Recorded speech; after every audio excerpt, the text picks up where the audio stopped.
And hello again, guys, DV here. Today I'm gonna spin your heads a little bit using my new scripted entity called Spinner. So how you can spawn this entity? There is a spinner tool right there, and we can also choose constraint type. How can we constrain this spinner to a trace using axis, ball socket, and so on. I'm not gonna explain this, how, what ball socket, axis, and so on, what those are. I'm gonna stop for a second for explaining you what is the base part for creating this entity. So let me turn on the picker here.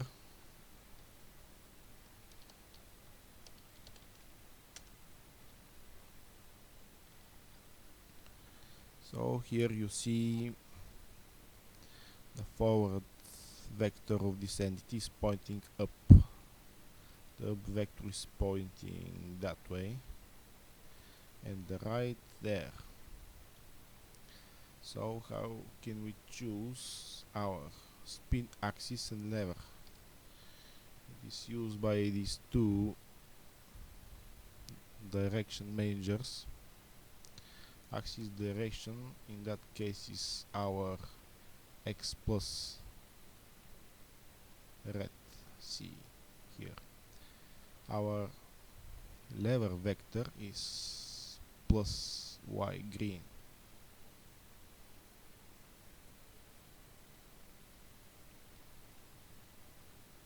And there we go.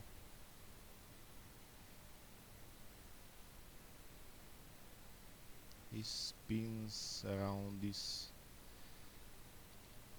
red axis here with lever like the green one.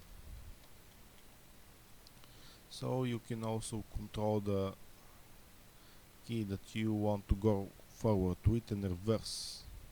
So here I've put my power of to 500.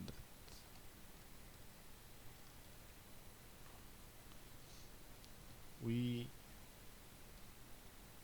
are gonna generate a torque using those force pairs presented here. So the actual force, let me just set a little more power. There we go. So the actual power is the length of this yellow line here, and what goes rest of it. This red line is actually the whole force magnitude available that you can use for this entity. So if the yellow line goes to the end, that means you have full power. If I set my power to 50,000, it will go yellow all the way around. See that? So let's stick to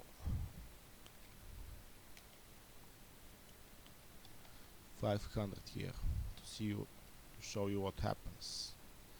So we are forcing this entity with those two forces. From here to there, the force goes forward, and from here to there, the force goes backwards. And if now I hit the forward key, which is 8, it will go as expected, like so. With positive power and key reverse, will go the other way. If I choose to make it toggled,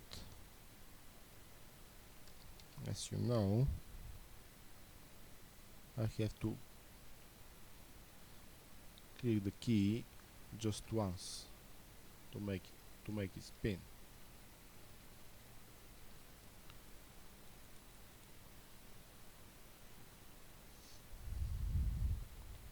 So that's what power does.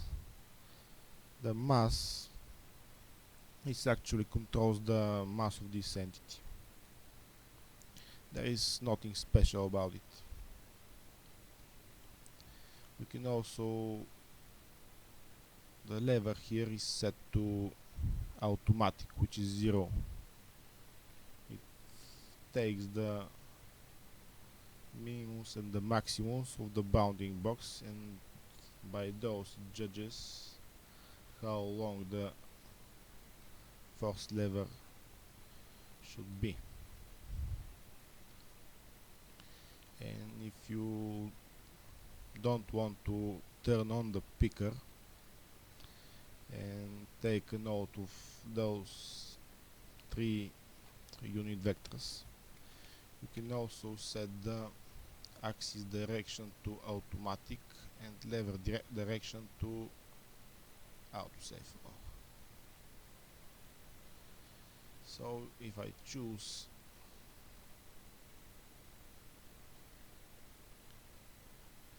one pop physics, for example, and I hit right click, it will take my forward and my right, and based on those it will create a coordinate system for my entity. So if I spawn this, it will be like so. I can choose, for example,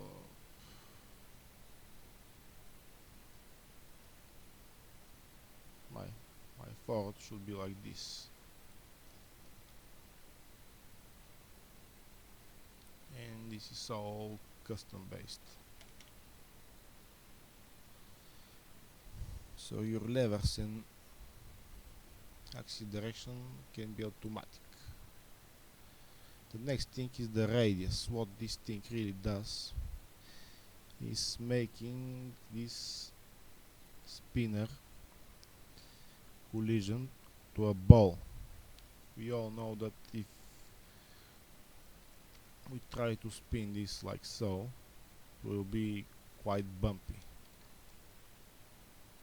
This is kinda the make spherical tool. If this thing is 0, the radius on creation will be ignored. But if I put something here, 11 for example, there we go.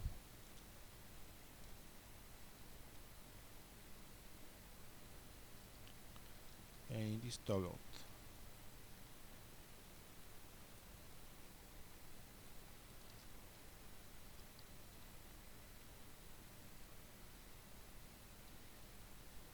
And it spins like a normal wheel. Does not bounce and snow.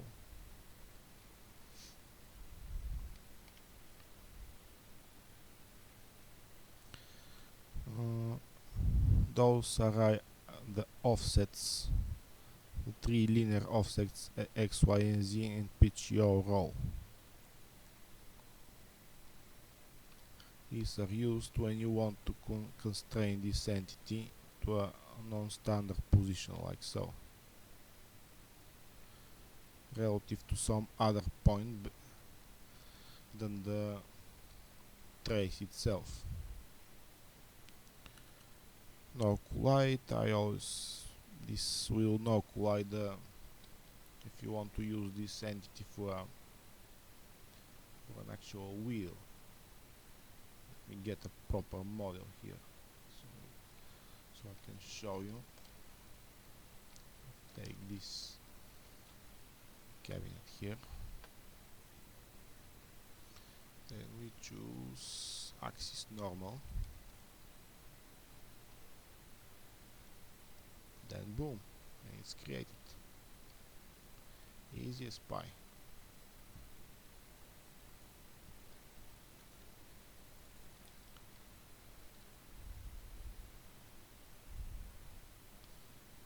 others are just for advisor and the ghosting.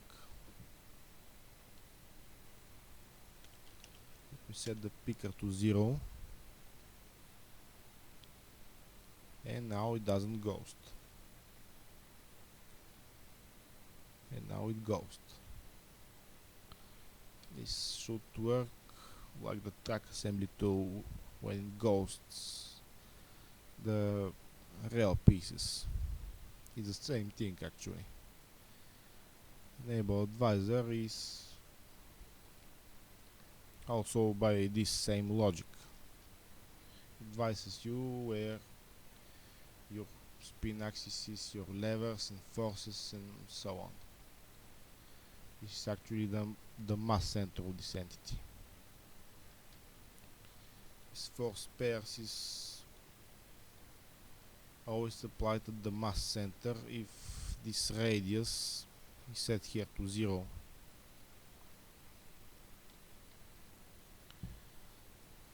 So you may be wondering, why did I do this too? So a friend of mine, Alex, he was testing the motor 2 and the wheel 2 inside Guy's mod, and he noticed that his car went different ways when it was faced south to north or north to south, and this entity should actually fix that problem for him. So he was using wheels quite a lot. So this spinner can actually be used as a motor and spinner and wheel and just you name it. I hope you guys this video was useful for some of you who have questions about my new spinner tool. Have fun and see you next time.